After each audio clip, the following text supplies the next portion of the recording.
You're either going to think this is the most charming movie you've ever seen or the worst movie you've ever seen.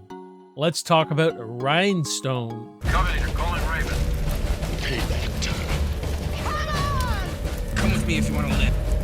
You just don't turn it off! Rhinestone was released in 1984, directed by Bob Clark, and starring Sylvester Stallone, Dolly Parton, and Richard Farnsworth. Hey, what's going on, everyone? Welcome back to the channel. My name is Jason. You're watching Backtrack Cinema, and welcome to my review of Rhinestone. As you guys know, recently I did a huge tier ranking of all Sylvester Stallone films, and I didn't see this one at this point. I finally got to watch Rhinestone, and I'm going to give you my thoughts on this movie because this is another one of those movies that I put off for so long. In fact, another Bob Clark movie I put off for so long. I put off Porky's for years and years and years because it just didn't seem like my kind of movie, and I thought it was hilarious. You know what I mean? And this is another one I put off, and it definitely has a little bit of that, has that Bob Clark stamp on it, that wacky humor to it. And another one, like a lot of Stallone movies I haven't seen in years or I haven't seen at all, that just didn't interest me, I ended up enjoying. So did I enjoy this one? I enjoyed this one, guys. I thought this was a very charming, amusing, wacky movie that I seen Stallone in the light I've never seen him in before. I guess I'm just a sucker for Sly and Dolly Parton, man. What can I say? And people rip this movie apart. This has got like a 19% on Rotten Tomatoes. It's got like a 4.0 on IMDb. I mean, people just rip this thing to shreds. So while I'm watching this movie, I'm going, should I be feeling bad that I'm enjoying this like I am? It's not a perfect movie. It's not a great movie. I'm just saying I had a lot of fun with this. I thought it was charming, silly, wacky, whatever you have it. I like the concept of it. Like I like the story premise we'll get into. When people tell you to stay away from a movie, don't listen to them. Always go into a movie for yourself. Because, you know, I'm not embarrassed. I'm not embarrassed at all that I like this movie. I mean, I'd put it on again tomorrow. I just adored the charm and everything about it. So yeah, let's just get right into this movie, guys. Rhinestone centers around a country music star who must turn an obnoxious New York cabbie into a singer in order to win a bet to break free from her sleazy manager. Now, what you get into this movie, guys, you're going to get a musical, you're going to get a comedy, you get a rom-com, too. There's a little love story that's going on between Sly and Dolly in this. And, you know, the first thing I got to say is the chemistry between these two. It's not on point like Burt Reynolds and Dolly Parton. Like Burt Reynolds and Dolly Parton, they're on fire when they're on screen together. There was this really sweet, charming chemistry between them that was just adorable. It's more adorable, you know what I mean? It was a cute movie, you know what I mean? And Dolly's herself, Dolly's good old Dolly's got, you know, her big smile. She's just got sunshine all around her. She looks absolutely fantastic in this movie. And she plays this country singer that, you know, places a bet, says I can make anybody into a singer within 2 weeks to her manager to get out of her to get it under his thumb. He just wants to sleep with her. And if she loses the bet, she has to sign another long-term contract and sleep with this sleazeball. And Sly is this really wacky, hyper, you know, full of energy kind of New York City cab driver that they place the bet on. So she's got to make Sly into this country singer in 2 weeks so he doesn't get left off the stage. That's essentially what you have here. And she brings him all the way down to her hometown of Tennessee and, you know, tries to teach him how to sing, play a little guitar, how to walk like a country boy. And, you know, he doesn't like country music. He doesn't like the culture, if you like the country culture, I guess. And it's funny. It's full of laughs. That's where all the wackiness is, the comedy, seeing Stallone, you know, trying to get into this character of this country guy, learning how to sing, all that, while we got this love story that's unfolding between the two of them. Two very different people who come together, and that's really what it's all about. This opposites attract, right? But like I said, with their chemistry, I feel like they're really good together. I feel like they light up the stage. There's a great scene where they're singing together, where they're down south in Tennessee. They're at a country bar, and they sing this song called "Woke Up in Love." And I thought this, I'm not the biggest country fan, but I do like that older style country, that 80s, the 70s kind of old style country, you know what I mean? And they sing this song that Dolly Parton wrote all the songs for this soundtrack, I believe.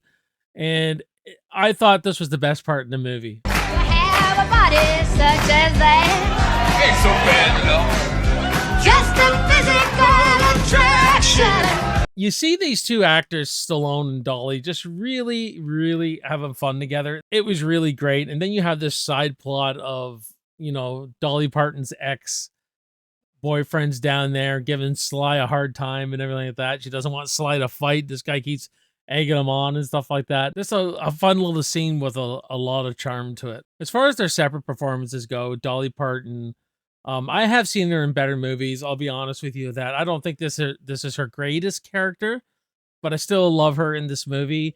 And as far as Stallone's performance goes, clearly we've seen him in better stuff, but I've never seen him in this light before, playing this overconfident, eccentric, hyper, kind of character who's just really full of himself, and seeing him get broken down into a world he doesn't know and her trying to teach him and all that kind of stuff, I think was really exciting.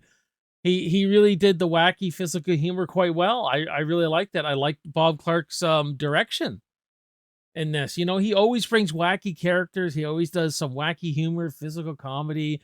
He brought us, like Porky's, A Christmas Story, if you like that one. The only thing with Stallone's performance in here is when he's singing with Dolly, or at the end, or at the middle of this movie, he does too much of this, like, jerking, like getting in front of her face and doing this almost like a rock and roll singer.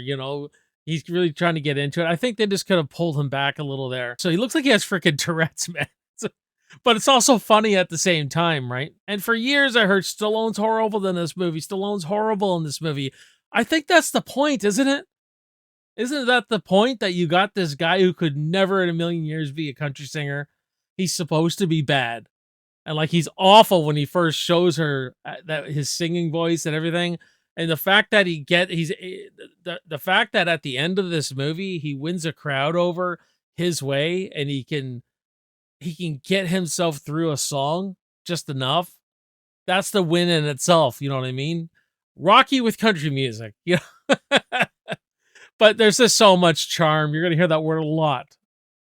I adored the charm and how it didn't take itself serious style to this movie. I almost feel like this movie was a huge precursor to something like American Idol. If you guys remember American Idol, remember the first rounds of American Idol, where it's all these awful singers that they get out of here, get off the stage, you're cut. I feel like this movie's kind of like takes one of those awful singers, and like Stallone, and just gets him good enough when Dolly Parton trains him and everything like that. But the thing is, I say this word a lot, American Idol syndrome. People who think they're good at singing, people who think they're good.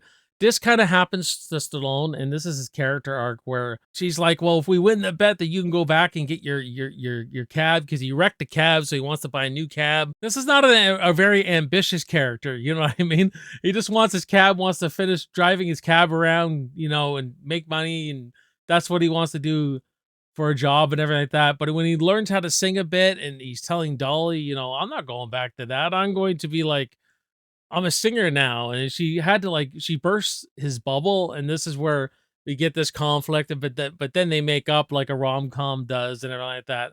And he realizes he's not great and stuff like that. But it's almost got that precursor to American Idol, where some people need to hear that, I think. Because like it or not all of us have musical talent. Not all of us have singing talent. We all have talents in a whole bunch of different areas sometimes. Some of us are mechanical. Some of us are, thrive in the arts. It just depends. Some of us are just good with our hands. You know what I mean? I saw this analogy kind of. Obviously, this was made way before American Idol. Just the premise of this movie and everything. This was like American Idol episode. But all good stuff there. This is a musical comedy. Great soundtrack. If you really like country, I think you'll like it even more. But even if you don't like country, I think you'll get a kick out of a lot of these songs. I mean, Dolly Parton is very talented in her genre, in the country music genre. There's no one better. She's a legend. Let's be honest. plays guitar, writes her own songs. She wrote all the songs for this. Apparently, she's pretty proud of a lot of the songs she wrote for this. So don't listen to the score, listen to the soundtrack. I know I'm going to, man, because I just really dug this movie. As far as the ending goes, what we're building up to, the character of Stallone here, Nick Martinelli, and Dolly Parton play her character's name's Jake, come back to the Rhinestone bar where it's amateur night, and this is where Stallone's got to show that he could hold a crowd and not get booed off the stage. And he can't do it with Dolly, though. He's got to do it on his own now. And the thing is that they're so good together in this movie that they're more of like this duet.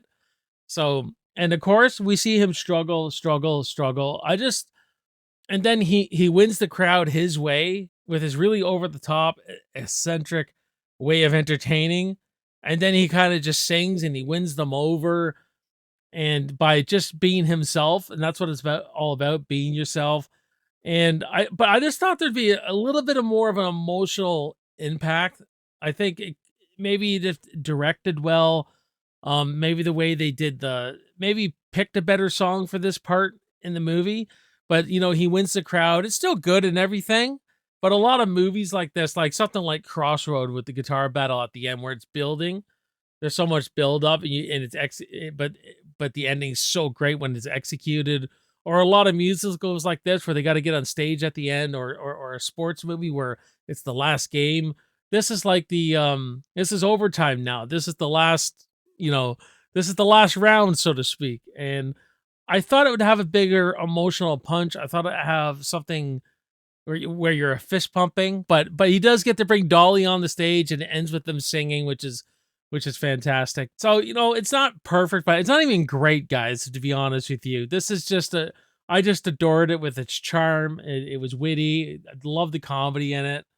I was laughing through the whole thing, but I'm a huge Stallone fan. I'm a huge Dolly fan too. I've always loved Dolly Parton for years and years. I went into this movie expecting to hate it, expecting to think this is awful.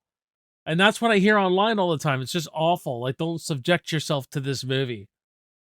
I think sometimes we just got to let go and let ourselves be entertained, man. And if you don't find entertainment out of this, that's fine. I did, though. I did. You guys can all laugh at me in the comments and all that kind of stuff. But I'm going to give a Rhinestone from 1984 a C+.